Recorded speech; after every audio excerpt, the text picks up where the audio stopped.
Decía tiempos difíciles, y sí es cierto que los hay, y que vienen más complejos y complicados todavía.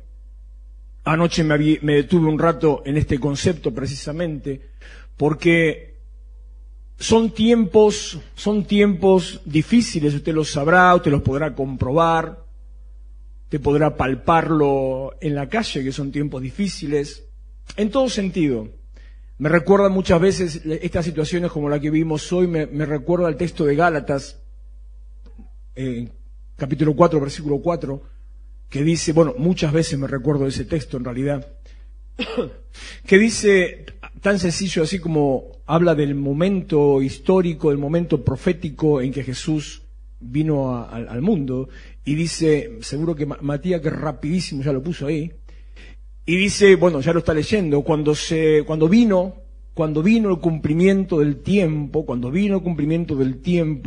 entonces nació Jesús. Dios envió a su Hijo, nacido de mujer y nacido bajo la ley en tiempos de la ley. Y esa palabra de cumplimiento del tiempo, cuáles eran las condiciones, cómo es que se vivía, cuál era la situación social, política, económica, moral, religiosa, espiritual, qué pasaba en esa época en la cual Jesús nació.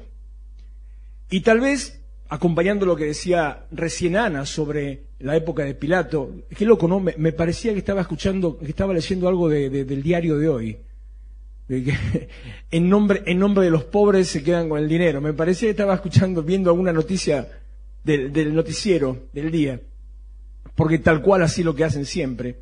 Pero digo, tomando esa comparación, las cosas viejas parece que se vuelven a repetir y uno tal vez piensa que no, que en aquella época qué mal que se vivía, qué injusticia que había. Sí, es cierto, había mayor crueldad, no había importancia o valor por la vida humana o por el ser humano. Había un montón de otras cosas más allá de las que hay ahora. Pero más allá de eso, de las situaciones históricas o de las situaciones que tienen que ver solamente con lo temporal, más allá de eso, hay una situación que es la misma. Las mismas condiciones que se vivían en la época del primer siglo son las mismas condiciones que se viven en esta época en la cual nosotros vivimos. ¿Y cuáles son esas condiciones? Crisis moral, crisis social, crisis política, crisis económica, crisis espiritual, crisis religiosa. Jesús nace en una tierra bajo el Imperio Romano. Jesús nace en su tierra, la tierra del pueblo de Dios, un pueblo, una nación llamada para hacer luz, llamada, como dice el libro de Isaías, a Israel para hacer luz a las naciones, y sin embargo la tierra y el pueblo que debía hacer luz a las naciones se convirtió apenas en un pueblo dominado bajo otro imperio, el Imperio Romano, porque se había olvidado de Dios. El pueblo todo se había olvidado de Dios, habían dejado a Dios. Es más, ya prácticamente muchos de ellos, no digo en su totalidad, pero muchos de ellos ya no creían en Dios, sino que su manera de seguir la rutina o la tradición era las formas, las fiestas, los festejos, las celebraciones, pero no una relación con Dios. Recuerdo hace unos años, por mi trabajo tenía mucha relación con judíos. Y bueno, durante mucho tiempo tuve mucha relación con judíos, empresarios de todo nivel. Y me llevaba una grata y triste sorpresa al mismo tiempo. Siempre tuve una inclinación por la historia judía, por la tradición judía, algo que viene ligado por el Espíritu de Dios, porque la Biblia nos manda, la Biblia dice que debemos orar y amar a Jerusalén y al pueblo de Dios. Entonces, como una relación, un afecto especial sobre Israel. Entonces, cuando me encontraba con algún judío me gustaba estar. Y hablábamos y muchas veces empezábamos a hablar y muchas veces yo le tiraba la lengua a propósito de varias cosas y hablábamos de cuestiones de fe y cuestiones judaicas y me encontraba con un tremendo conocimiento de todas las cuestiones que tenían que ver con sus tradiciones, con sus raíces. Pero cuando empezábamos a hablar de Dios, me encontraba con que no creían en Dios. Entonces era una alegría por la historia y una tristeza. Y digo, ¿cómo puede ser? No creían en Dios, sino que lo hacían solamente como una costumbre. Y en esa costumbre, ojo, en esa costumbre seguían todos los rituales, seguían todas las prácticas, todas las celebraciones, hasta incluso circuncidarse, porque era algo que había que hacer. Pero era por la cultura y la tradición de los mayores, el respeto a los padres, el amor a la familia, al linaje familiar, pero no a Dios. Un pueblo que se había olvidado de Dios. Un pueblo que vivía en crisis, en miseria. Recuerde que la primera prédica de Jesús, la primera vez que Jesús empieza a hablar, su primer sermón, las primeras palabras que él dice, o porque por lo menos la Biblia registra, dice, bienaventurados los pobres. Entonces ahí uno ya ve que lo que estaba pasando, había situaciones difíciles, había crisis. Se vivía lo que estaba diciendo Ana al ministrar sobre la ofrenda. Se vivía eso que en nombre de los pobres también muchos se enriquecían. También usted lo escuchará a Juan el Bautista haciendo su previa, preparando el camino para el Señor, donde él dice y habla en medio de sus discípulos y les dice, aquel que tenga 2 túnicas, de una. Había necesidad, había situaciones difíciles, la gente la pasaba mal. El pueblo de Israel vivía oprimido por un gobierno extranjero que se había puesto en ese lugar y eran esclavos. No tenían libertad de movimiento, de acción, ya prácticamente ni de pensamiento, o la libertad de pensamiento estaba recluida solamente a su cultura, nada más, pero fuera de la cultura no podían hacer nada. Y un montón de otras cosas que ya tienen que ver más con la política, con la economía. Siempre me llama la atención que, aunque no fue en ese momento, años después, la caída del famoso Imperio Romano, el imperio más grande de Occidente de ese siglo, de la era cristiana, la caída de semejante imperio fue por una cuestión económica, ni más ni menos que por una cuestión económica, porque habían crecido tanto habían crecido, que ya no había manera como sostener el imperio. Entonces, para poder llevar recursos a todos los rincones del imperio, empezó a aumentar la emisión monetaria.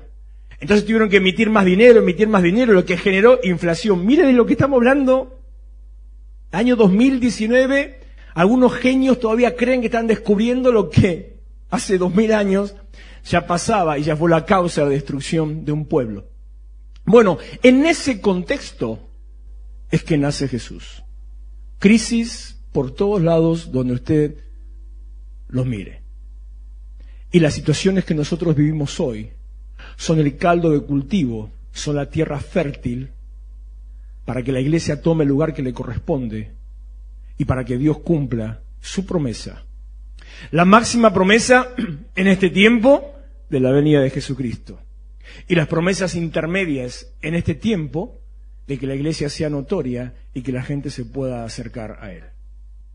Hoy, como en aquel entonces, también hay una crisis religiosa o espiritual. La gente no cree nada. Nada. Y a nadie. Y al mismo tiempo, qué loco. No creen en nada y son capaces de creer cualquier cosa. ¡Qué mezcla extraña! ¿Cómo puede ser que no creas nada de lo que te digan y cuando te dicen alguna idiotez, la crees tanto? ¿Cómo puede ser que no crean cosas tan sencillas como, por ejemplo, Dios sana, Dios bendice, Dios restaura, Dios prospera, y sin embargo te creen cuando te dicen, no, existen 112 variaciones de sexo? Eso sí lo creen. ¿Cómo puede ser que crea un mundo científico que crea y determine que porque se encontró vestigios de una célula en medio de en una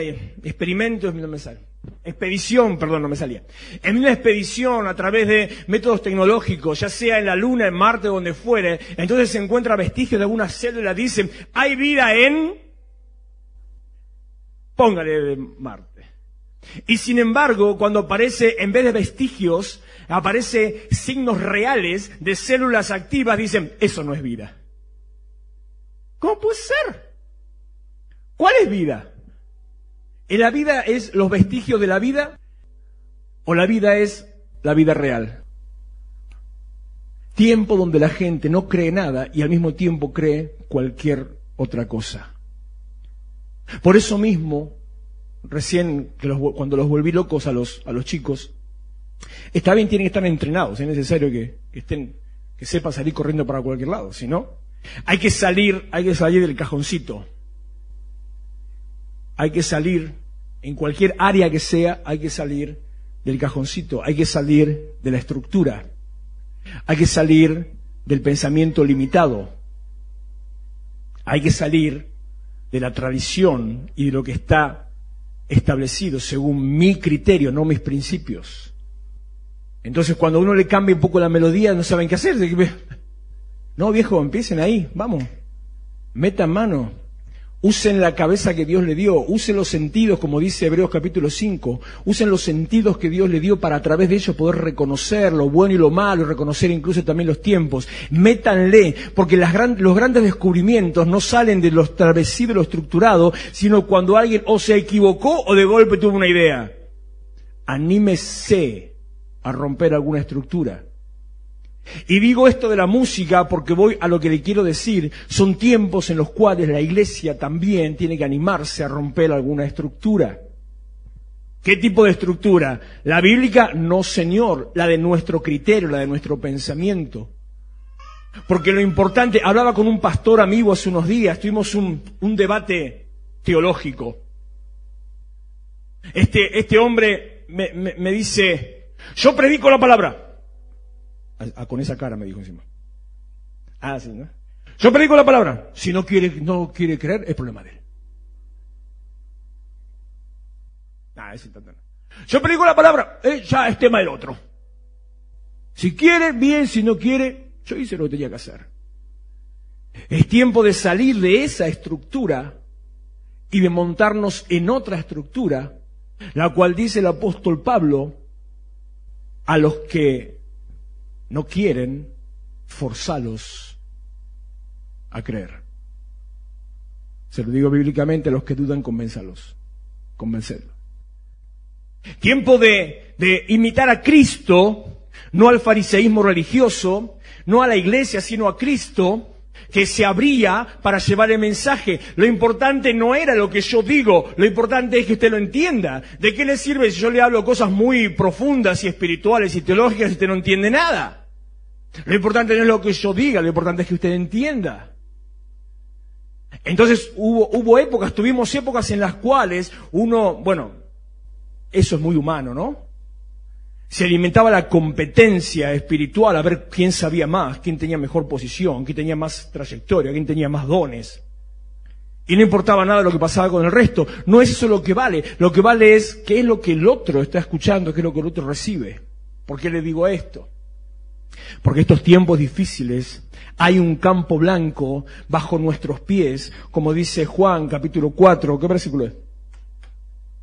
Los campos están blancos para la siega.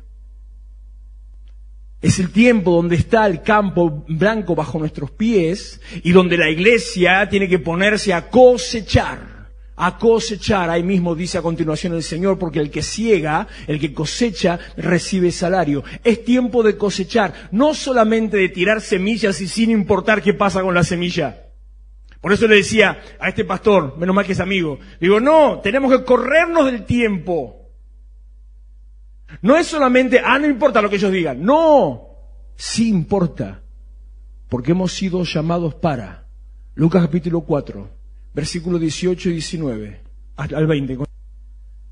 Lucas capítulo 4, 18 al 20, es el tiempo en el cual la iglesia tiene que tomar la función, el propósito para la cual fue enviada, que en palabras de Jesucristo, Él dice, yo vine para, toma Jesús el rollo de Isaías cuando entra a predicar a la sinagoga, Lucas capítulo 4, versículo 18, toma el rollo de Isaías capítulo 60, y dice, no deja ahí, no cambies, y dice, el Espíritu del Señor está sobre mí, porque me ha ungido, capacitado, me dio la herramienta para, y está con eso, Jesús está declarando, esta palabra la recibí yo hace casi 9 años atrás, específicamente, sobre la cual, a través de la cual, el Señor, por lo menos a mí, en lo personal, me daba una dirección de qué significa ser iglesia y cuál es la función, el propósito de la iglesia. Desde ahí, desde ese tiempo, esta palabra se ha convertido en el texto lema de la cual surge la visión de la iglesia, y como siempre digo, cada vez que lo menciono, está escrito por ahí, creo que en el anteúltimo de los banners que están colgados, que hace tanto que están colgados que ya ni me acuerdo cuál es. Sí, esta tiene logo viejo, todo viejo, habría que cambiarlos. El Espíritu del Señor está sobre mí porque me ungió, me revistió, me autorizó, me dio la capacidad, me dio el poder, me dio la herramienta. Unción no significa que usted es más que otro. Unción significa que el Señor le dio la herramienta para que usted haga. La iglesia tiene una herramienta para hacer algo. Jesús dice que Él recibió de parte del Espíritu una herramienta para hacer algo. Jesús vino para hacer algo. Me ungió para... Y empieza a describir, ¿para qué? Dar buenas noticias a los pobres. Cambio de visión, de estructura y de pensamiento. Es necesario que nos coloquemos en el tiempo que estamos, Mati, no me salgas de ahí, que después sí te lo pido. Es tiempo que entremos en el momento en el cual Pablo le predica a los Efesios, capítulo 4, versículo 23, en el cual le dice, renuévense en el espíritu de su mente. Renuévense. Y a veces nosotros queremos mantenernos en el espíritu de Juan el Bautista, en vez de en el espíritu de nuestra mente. A veces nosotros nos arraigamos a formas, en cuanto a predicar, en cuanto a llevar el mensaje, sigo pensando en este pastor amigo, seguimos arraigados a formas que tienen que ver con tiempos de antaño y no son los tiempos de hoy. La Biblia no cambia, la palabra no cambia, Dios no cambia, pero la gente sí cambia. Entonces, si usted le habla a la gente de hoy con palabras de antes, ¿le va a entender? Tiene que cambiar las palabras. Si usted hoy empieza a hablar a la gente... Mire, algo muy sencillo, yo le digo. Muy sencillo. Supóngase que usted va a un cumpleaños de un hijo o de un chico, un joven, un adolescente. Entonces le arma el cumpleaños al chico en su casa, para que una fiesta, no, en un salón no, porque vamos a gastar mucho, en su casa. Entonces, con todo su amor, con toda su fuerza, le dice, yo te preparo todo el ambiente, vos trae toda la música que quieras poner. Y usted le pone un tocadiscos. Con todo el amor se lo puso. Es más, cuidadito, brillante, lujoso ahí con todo. Que me lo dejó la abuela, dice. Usted le pone el tocadiscos. Y le dice al nene, poné la música. ¿Qué hace el nene? No, que lo primero que va a decir, ¿y esto qué? ¿Cómo se abre? ¿Dónde se enchufa? ¿Dónde va el USB? Tan sencillo como eso, que en esas cosas sí las entendemos y las aceptamos, tan sencillo como eso. No podemos utilizar, Jesús lo dijo muy sabiamente, qué sabio que era Jesús. No se puede poner vino nuevo en odres viejos, porque se rompe y se pierde todo, el vino y el odre. Entonces, vino nuevo en odre nuevo, vino viejo en odre viejo, para que ambos, vinos y odres, ambos se mantengan y no se pierdan ni uno ni lo otro. Y nosotros queremos poner, al llevar un mensaje del Evangelio, nosotros queremos poner vino viejo en odre nuevo. No funciona, no sirve, es necesario ser renovados en el espíritu de la mente. Es necesario cambiar la manera en que presentamos el mensaje. Buenas noticias a los pobres. ¿Qué significa una buena noticia para el pobre? Por ejemplo, me agarro al pobre en la esquina y le digo, vas a ser más pobre.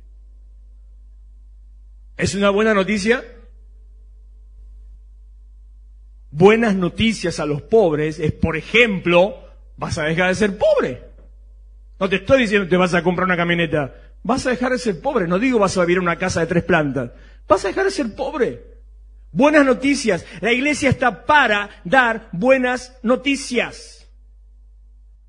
Este mismo pastor me decía, bravo el fulano. No quiero decir nombre. Este mismo pastor me decía, porque enfrente de mi casa está la hermana Pirula. Y el domingo tuvimos Santa Cena. Y la hermana Pirula no vino. Y está enfrente de mi casa y no vino. Entonces después, no sé qué otro día, vino tal día al culto y le dije, hermana Pirula, ¿por qué no vino a la Santa Cena? Y la hermana Pirula me dijo, porque no tenía ganas, pastor. También hay cada uno. Podrías contestar otra cosa, ¿no? Podrías contestar otra cosa, ¿no? Pero hay cada uno. No tenía ganas, pastor, dice. Viviendo enfrente, no tenía ganas. Ah, te saco de la comunión, le dice. Hacía como 100 años que no escuchaba eso. Te saco de la comunión. ¿Y qué quiere decir eso, pastor? En la próxima Santa Cena no vas a participar. ¡Wow! Ahora yo digo, ¿no? Ahí ya no le dije nada. Ahí ya le empecé a dar la razón porque digo, si no, no la va a terminar más este. Yo digo, una persona que porque no tenía ganas no fue al culto y a la Santa Cena. Esa persona, a usted si es maduro me va a entender, si no se lo explico. Esa persona va a entender esa disciplina de no participar. Le va a dar lo mismo. Si ya lo hizo antes. Ah, bueno, mejor, entonces ya no tengo que venir ni siquiera por eso. Tenemos que cambiar nuestra manera. Tenemos que cambiar nuestra visión. Tenemos que cambiar nuestro enfoque. Tenemos que cambiar nuestro léxico. El apóstol Pablo lo dijo tan sabiamente. Por algo él decía, sean imitadores de mí como yo de Cristo. Tan sabiamente dijo, al judío como judío, al griego como griego.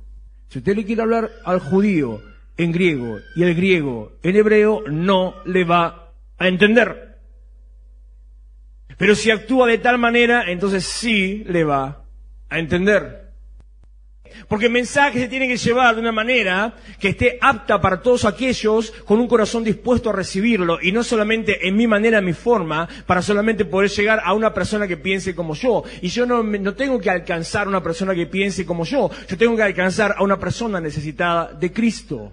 El tiempo de la iglesia es el tiempo en el cual estamos viviendo. Este tiempo de la iglesia tenemos que llevar buenas noticias a los pobres. Tenemos que permitir que los corazones se puedan abrir para llegar a esos corazones, para que se cumpla el propósito de Jesucristo, sanar a los quebrantados de corazón. Escúcheme, la gente está partida, la gente está rota, la gente está dolida. Y muchas veces lo que hacemos desde la iglesia, con buena intención y equivocadamente, es al dolido solamente acompañar su dolor, siguiendo el mandato bíblico de llorar con los que lloran. Buenísimo, pero la cosa no es solamente acompañarte en tu dolor, lloremos juntos. Sí, tenga empatía, conéctese con la persona, sienta lo mismo, acompañe su dolor. Y una vez que lo acompañó,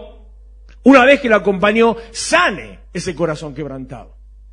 Con una palabra de vida, con una esperanza. Si hay algo que nos diferencia, es en este tiempo es en lo que más estoy concentrado. Si hay algo que nos diferencia en lo terrenal, en lo humano, de aquellos que no tienen a Cristo, no es la salvación, porque le hablo de lo terrenal. La salvación es algo espiritual. No se nota a simple vista. Si hay algo que nos diferencia, es lo que la gente tiene que ver. La gente no va a ver su salvación. ¿Ok? Por más que se ponga el pescadito, o en el auto, o ande con Biblia grande, la gente no va a ver su salvación. Al contrario. Capaz que le ve el pescadito y ve cómo maneja y dice, me pasa todo el tiempo. Me pasa todo el tiempo. Me pasa a veces, no quiero ser peyorativo con esto, pero me pasa a veces que alguno se manda una maniobra de las peores con un auto que no está en condiciones de andar, capaz que ni siquiera tienen luz, son un peligro para los demás, falta de compromiso y de conciencia que tenemos, culpa de la mala educación que tenemos en nuestra nación. A mí me para la policía, no sé, 3 veces por semana, ya los saludo, un día les voy a llevar torta frita o factura, no sé. Me pasó un día, hace 2 jueves atrás, le digo, pará, me está cargando, le digo. Me fui de mi casa a comprar pizza. Voy a comprar pizza, me para la policía. Pim, pam, pum, pam, pam, pam, pam. No, perdón. Fui y no pasó nada. Vuelvo para mi casa porque la fui a encargar. Vuelvo para mi casa, me para la policía. A la hora, voy a buscar la pizza. Una hora. Voy a buscar la pizza. Vuelvo para mi casa, me paran de vuelta. Digo, no, pará. ¿Qué tengo cara de faina? ¿Cómo que es la historia? ¿Por qué siempre a mí? No, y me dice, pero nosotros no somos los que estábamos antes. No importa, pero yo sí le digo. No, en serio, así conversamos, ¿eh?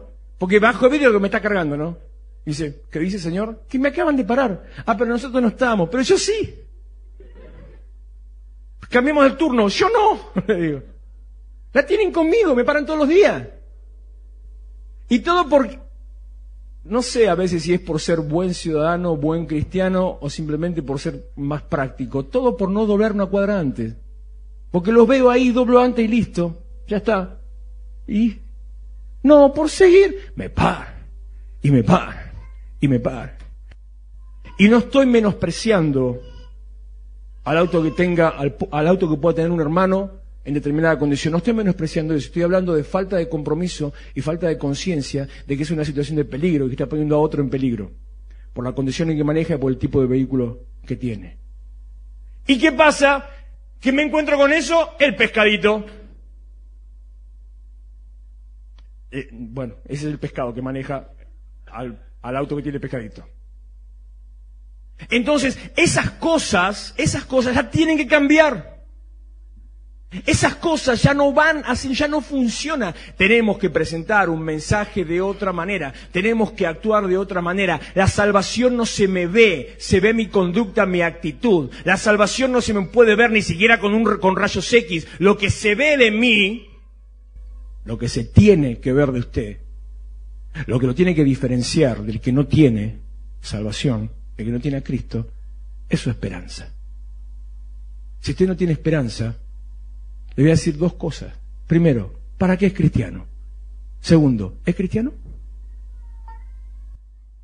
Tiene que ser a vista de los demás. La gente lo tiene que ver esperanzado, contento, feliz. ¿O acaso la Biblia no dice que cuando pase por muchos tipos de situaciones complicadas, se lo digo en Biblia, tened por sumo gozo cuando os halléis en diversas pruebas, sabiendo que la prueba de vuestra fe produce paciencia. Y la paciencia no avergüenza. Se lo digo en argentino.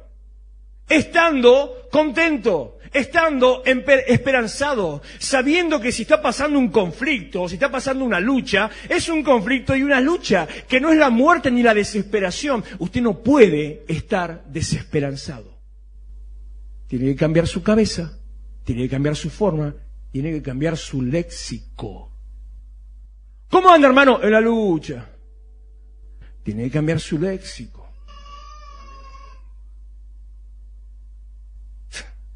Tiene que cambiar su visión. Tiene que ampliar su visión. Tiene que hacer como dice Isaías, extienda. Dice, las cortinas de tu habitación sean extendidas, alarga tus cuerdas, extiende tus estacas. Y la NBI, la nueva versión internacional, dice, no se limite, amplíe su visión. Ahí habla de habitación, y yo le digo su visión, porque así como usted es capaz de ver, entonces es capaz de expandirse. Usted no puede alcanzar lo que no es capaz de ver. Para poder expandirse, para poder alcanzar un poco más, para poder extender su habitación, necesita ver a dónde la va a poner. Cuando usted vio hacia dónde va a llegar, entonces ahí sí puede alcanzar aquello que empezó a ver. Es necesario ver, y no le hablo de estos, sino le hablo de esto. Es necesario ver el lugar al cual Dios lo quiere llevar. Es necesario creer que Dios lo va a llevar. Usted tiene que tener esperanza. No me alcanza la plata. La factura aumenta.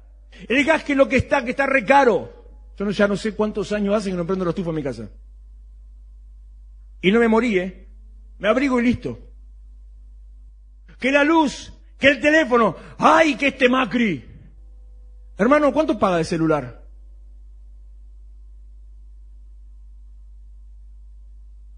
No es para que me digan, es para que lo piensen nomás.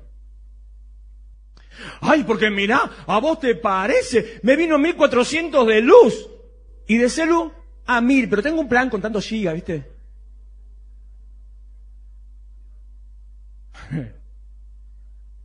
Deja el celu y vas a poder pagar la luz.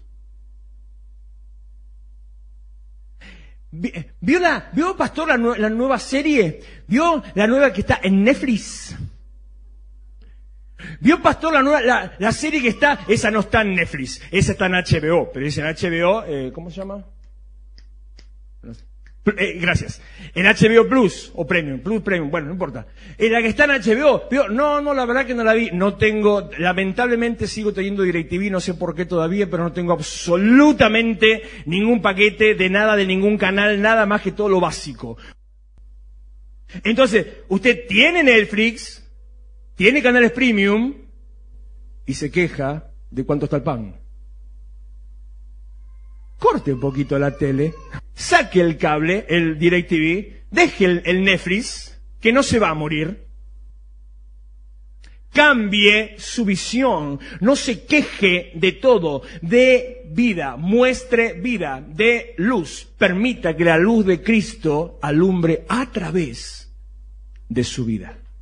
Cuando la luz de Cristo empieza a alumbrar su vida, salvación, bendición, unción, prosperidad. Cuando la luz de Cristo empieza a alumbrar su vida, esa luz de Cristo, escúcheme por favor, la luz de Cristo que está en su vida y la luz de Cristo cuando usted está bajo su manto y bajo la gloria del Señor, la luz de Cristo que empieza a impactar en su vida, tanto de dentro como de fuera, esa luz de Cristo se convierte, por haber estado bajo y por haber estado dentro, esa luz se convierte en su luz.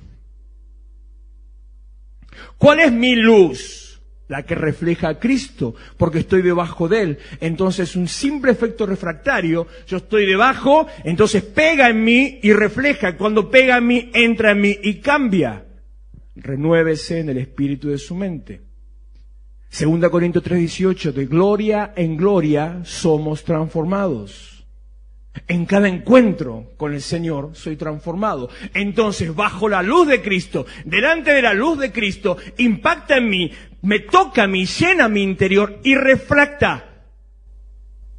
Y ahí aparece Mateo, capítulo 5, versículo 14 al 16, que dice sencillamente, bueno, el 16 en realidad. Así vean vuestra luz, así sea tu luz delante de los hombres, tu luz delante de los hombres, para que sean vistas tus buenas obras, no las de Dios.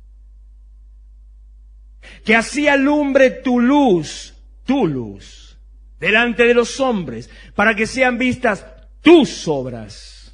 Y entonces, cuando la gente que está en tinieblas, Isaías capítulo 60, la gente que está en tinieblas no sabe para dónde mirar, no sabe qué hacer, de golpe ve un resplandor por ahí, no sabe si es una luciérnaga, no sabe si es un faro, si es un tren que lo va a llevar puesto o un cristiano. Entonces, cuando ve la lucecita por ahí, empieza a mirar y la luz de tus obras, tu luz, empieza a alumbrar tus obras y esa persona que está en tinieblas dice, yo quiero ir por ese camino. Quiero alcanzar. ¿Quién me aplaude? A mí me aplaude. A mí me aplaude.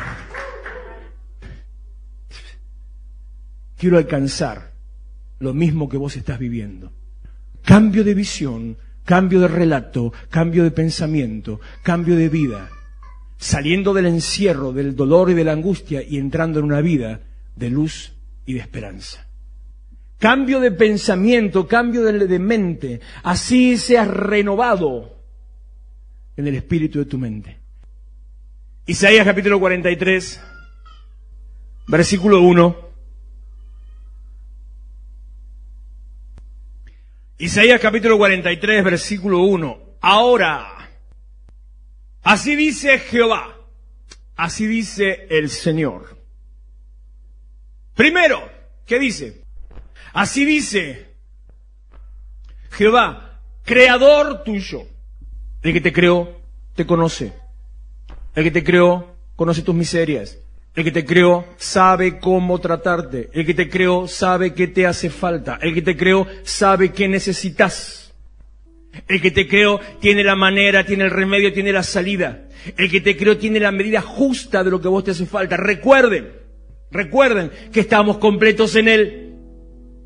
Recuerde que en Él habita corporalmente la plenitud de la deidad. Recuerde, por lo tanto, tema complicado este. Recuerde que si usted está en Cristo, no necesita nada más. Absolutamente nada más. Y que si está necesitando alguna otra cosa, entonces hay una grieta en su comunión con Cristo. No digo que no pueda tener otra cosa, ¿eh? Puede anhelar tener de todo. Sí, buenísimo. Y hay que anhelar tenerlo. Usted tiene que crecer, que prosperar. ¿Por qué tiene que crecer y prosperar? ¿Por qué le tiene que ir bien en todo? Porque tiene que alumbrar su luz. Y los demás tienen que ver su luz.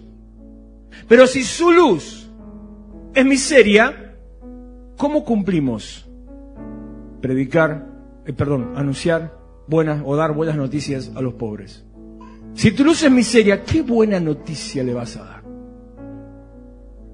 Siempre recuerdo, es muy viejo, hace muchos años, un momento muy desagradable que pasé en mi vida.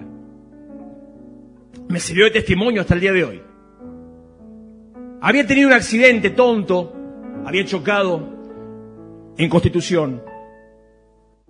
En la época en que se hacían las denuncias, que ahora ya no se hacen más denuncias policiales, en aquella época todavía se hacían las denuncias.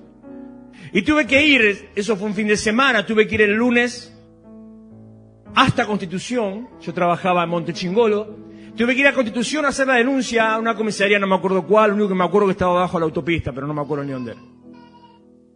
Entonces yo estaba con ropa de trabajo, croto, andrajoso. Encima, ese día de trabajo estaba haciendo mantenimiento en máquinas, entonces estaba sucio. Pero tenía que ir. Me fui a esta Constitución, hice la denuncia, era eso nada más. Voy, encima en auto, hago denuncia, vuelvo, sigo mi laburo. Dejé el auto, no sé, a 3-4 cuadras, cómo fue la cosa, me fui caminando, ida y vuelta a la comisaría. Y cuando vuelvo a repetir, Constitución.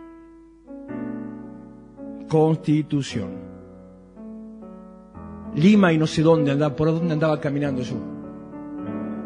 Y me encuentro una persona a la que le empecé a hablar de Cristo. Un travesti. Un lunes a la mañana, o sea, venía de carrera. Venía de la carrera. Se le notaba pobre que se le había pasado una autopista a él por encima, porque estaba todo desarmado. Los pelos medio revueltos, el maquillaje corrido. Tenía como 25 kilos de maquillaje, ¿viste? A la luz del día. Entre el maquillaje le salía la barba. De abajo del maquillaje, me acuerdo, se le veía la barba. Entonces, le empiezo a hablar de Jesús. Y le empiezo a hablar de un hombre que lo ama de verdad. Y le hablé de eso, sí, pa. Estaba sentado en un, no sé qué había, no sé qué era, estaba sentado así. Y mientras yo le hablaba, me medía.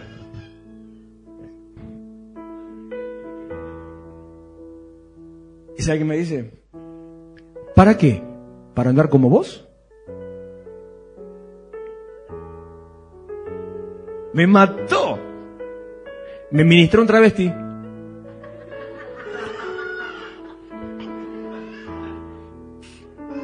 A ver, ¿acaso un burro no lo hablaba Balaam? A mí me ministró un travesti. Entendí, tal cual. Le estoy predicando de una vida nueva, de una vida de gozo, una vida plena. Y estaba croto, sucio, andrajoso. Sus palabras fueron esas, no me lo olvido más, ¿eh? ¿Para qué? ¿Para estar como vos? Se me terminó el argumento. Le dejé un tratado, me fui meditando, cantando bajito. No alcanza con lo que uno diga. Es necesario mostrar. No es vivir de apariencia, pero es necesario mostrar. Así alumbre vuestra luz delante de los hombres, para que sean vistas vuestras buenas obras y glorifiquen al Padre que está en los cielos. El Creador, y termino rapidito con esto y póngase de pie, por favor, si no me cebo y no paro. El Creador conoce lo que te hace falta, no solamente que te creó, sino que también dice, formador tuyo, te moldeó, te edificó, te trabajó. No solamente dice formador, sino que te dice redentor, yo te redimí.